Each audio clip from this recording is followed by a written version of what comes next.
I for president, I for president, I for president, I for president. You like Ike, I like Ike, everybody likes Ike for president. Hang out the banner, beat the drum, we'll take Ike to Washington. Dwight Eisenhower, the second Cold War president, one often overlooked and overshadowed by his predecessor setting the trends and his successor's more telegenic presence.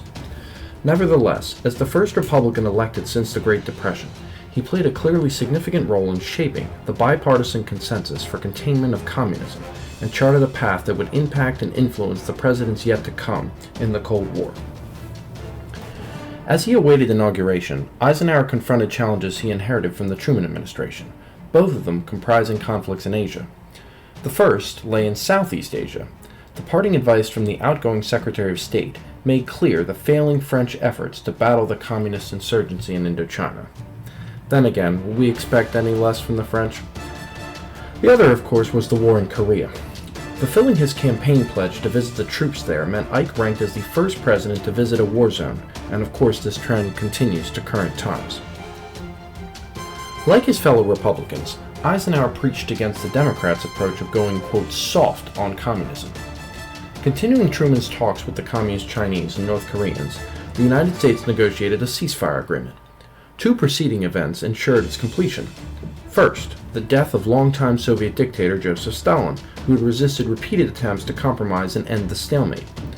And second, the advance in nuclear weapons. In the waning days of the Truman administration, the so-called ultimate weapon of the hydrogen bomb had been achieved, adding a whole new heft to Eisenhower's threats of, quote, massive retaliation. The new Secretary of State, John Foster Dulles, gloated that his negotiate or nuke stance forced the hand of his communist counterparts and brought the conflict to conclusion.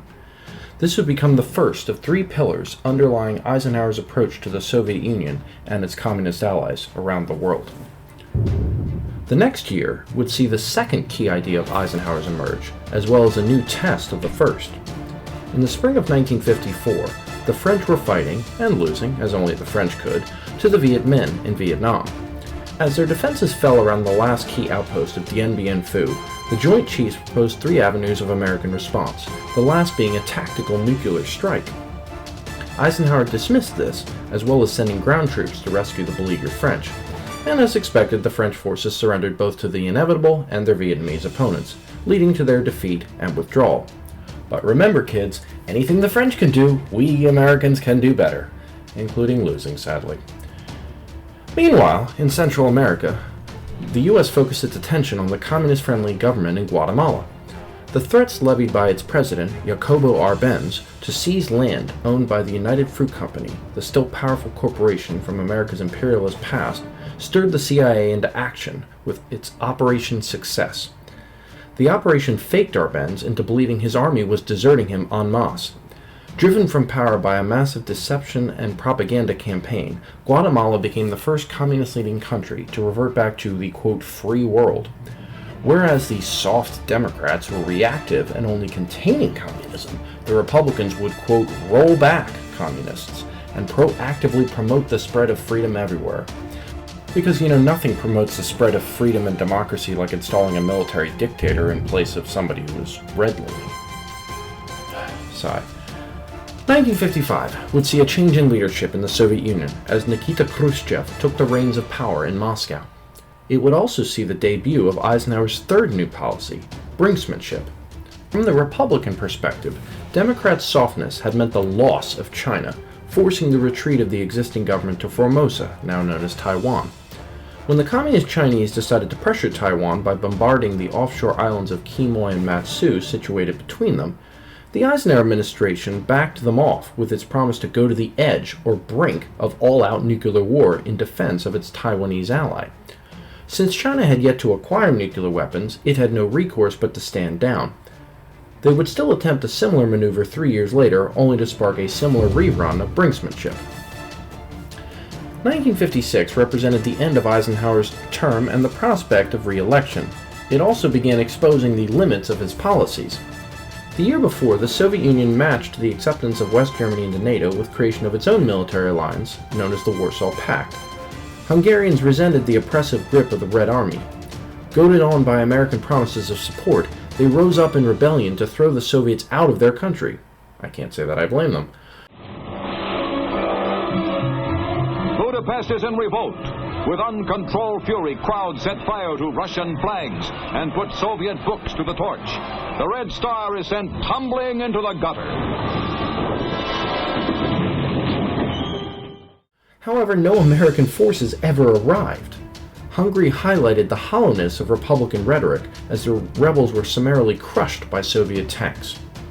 There was never going to be any rollback.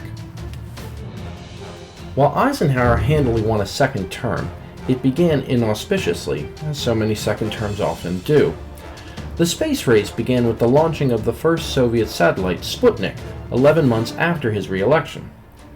Adding insult to injury, they launched their second satellite, Sputnik No. 2, carrying the first space traveler, the dog Laika. The Americans answered with their own satellite launch and, well, it didn't exactly deliver the punch it promised to pack. The next shot will be the Vanguard going aloft. It is hoped to carry the first U.S. satellite into orbit in outer space. The U.S. scientists realize the world is watching and waiting, and the Americans who sweat this one out at Cape Canaveral know their fledgling is on the spot.